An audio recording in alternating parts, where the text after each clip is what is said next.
आइए हम लोग पढ़ेंगे और समझेंगे। काफ़ी अच्छा है और इतना अच्छा पॉइंट है कि सभी लोगों को जानना बहुत जरूरी है, सभी छात्रों को।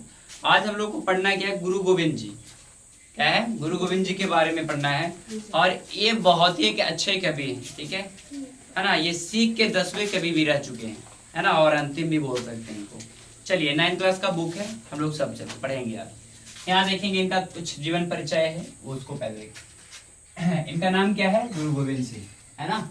इनका जन्म होता है सन 1666 में, सन 1666 में। जन्म स्थान कहाँ है? पटना बिहार। कहाँ है जी? पटना बिहार। कह रहा माता का नाम क्या है? गुजारी देवी।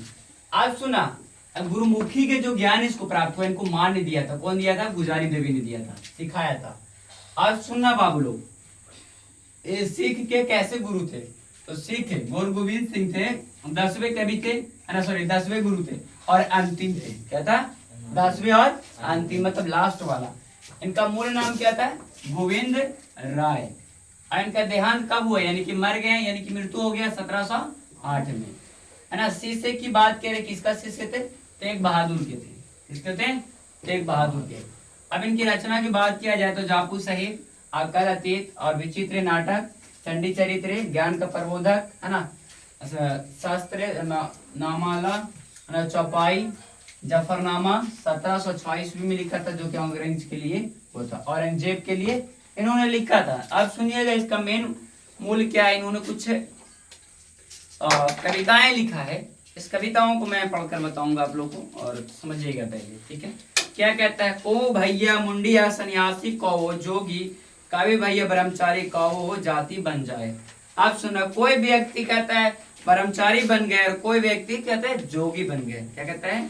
तुर हिंद करे हिंदू तुर्क को रफजी, इनमें साफी, मानसक की जाति सब एक ही पहचान जावे। मतलब इस धरती पे जितना भी कोई हिंदू हो या मुस्लिम हो, सब एक ही धर्म से कहीं ना कहीं वो लोग आए हैं और सब एक समान है। कहता है करता करीम सोई राजक रहीम, आए दूसरा ना भेद, कोई मूल प्रेम का मानवे। सुनना पहले, देखो, कोई ना राम है, कोई ना रहीम है।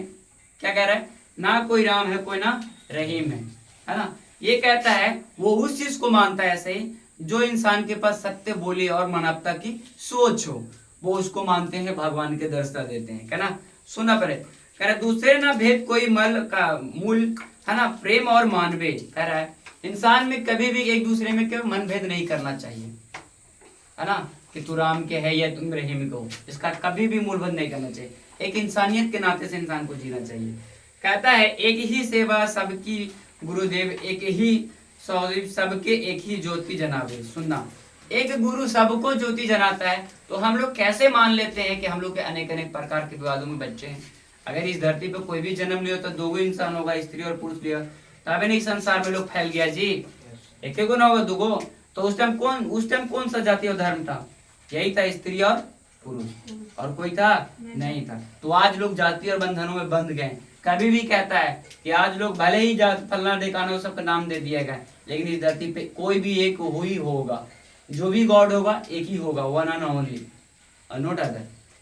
सुनना पहले, कहता है जिस प्रकार से गुरु एक गुरु सबको ज्ञान देता है ना, उसी प्रकार से एक ही कोई होगा।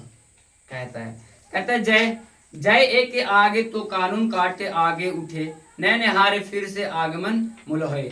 मतलब जब आग की लहर उठता है, सुनो, जब आग की लहर उठता है, और बहुत बदमाशी कर रहे हो बच्चे लोग, सुन रहे हो, जब आग की लहर उठता है तो फिर आग की लहर जो उठता है वो एक तरफ से समाप्त हो जाता है, लुप्त हो जाता है। क्या होता है? जलकर भी लुप्त हो जाए और फिर वहां लहरे में ही मिल जाता है। सुना, जैसे एक धुरती अनेक धुरत, धुर के कानों के फेरे धुरा ही समाएंगी। अब सुनना, करता है जब एक ब्रह्मांड की धूल उड़ती है या धूल की जब निकलता है, तो वो धूल फिर घूमते घूमते एक ही जगह वो धूल में ही जाके समा जाती है, ना कि और दूसरा जगह जाता है। अब सुनना पहले, आज हम लोग जीवन में क्या है, मरण जन्म सबको लिखा है। हम लोग जन्म लिए हैं तो हम लोग को मरण भी सकते हैं। जो इंसान का जन्म सत्य है वो मरण भी सत्य है। क्या है? जो इंसान का जन्म सत्य है वो मरण भी सत्य है। इंसान का जब तक वो जीवित है तब तक बोलता है धरती पर संसार पर मोह माया के चाल में जीता है, फिर कहता है सारा ही धरती पर हमारे चीज है, और एक दिन अंत में वो चल जाएगा। ये मिट्टी का शरीर बना हुआ है, मिट्टी में ही मिल जाएगा। इसका कोई कल्पना नहीं करो कि हम शरीर में ऐसी चीज कमा के गए, चीज कुछ भी तुम्हारे साथ में नहीं जाएगा। कुछ जाएगा नहीं जाएगा। तुम्हारा जाएगा तो भाई तुम्हारी अच्छी कर्तव्य जाएगा, तुम कितने को मदद किया है, तुम्हारी कितनी अच्छी व्यवहार था, वो सब जाता है। आप सुना, अब इतना से समझ सकता है, जो धूली निकलता है वो धूली में सम जाता है। कहे का मतलब कभी का ये अर्थ है कि जो चीज धूल का बना हुआ धूली में मिल जाता है, और जो चीज मिट्टी का बना हुआ मिट्टी में ही मिल जाता है। यार जैसे एक नदी तर के कोटे उपजती है, पानी के तरंगे सब पानी में कहेगी। सुना, जिस प्रकार से एक नदी की लहरें उठती है, उसी प्रकार की नदी की लहरें नदी में ही समा जाती है। समाता है कि नहीं, दूसरा रह जाता है नहीं ना।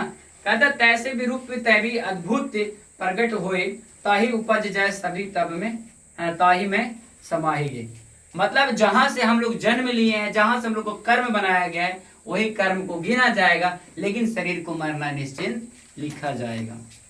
क्या है, शरीर को मरना निश्चिंत लिखा जाएगा। इंसान को मरना ही मरना है, जी लाया जी कोई तो काहे ला अपने शरीर पर घमंड करे। ये शरीर जब अपना नहीं है मनुष्य का, तो घमंड किस बात की। 4 दिन की जिंदगी हंस खेल कर जियो, एक तो भाईचारा की जीवन जियो, है ना, एक दूसरे का मदद करो। देखो हम पढ़ा रहे थे, हिंदू मुस्लिम कभी भी नहीं करना, कोई भी जाति को, डजंट मैटर, कितना गरीब हो, इसको मदद करना, मदद करने के लिए व्यवहार को सीखो, ना कि उसको मतलब जाति और कास्टों में बदलने, या क्या बोलते हैं भाई विचार बोलते हैं जिसको, या मतभेद कराना से, ये सब बेकार चीज है। जाति जाति में मतभेद कराना बहुत बकवास चीज है। पढ़े लिखे इंसान हमेशा मानवता की बात करता है, शिक्षिता की बात करता है, ना कि अनभक्तों की तरह। ठीक है, याद रखना। बंद करो।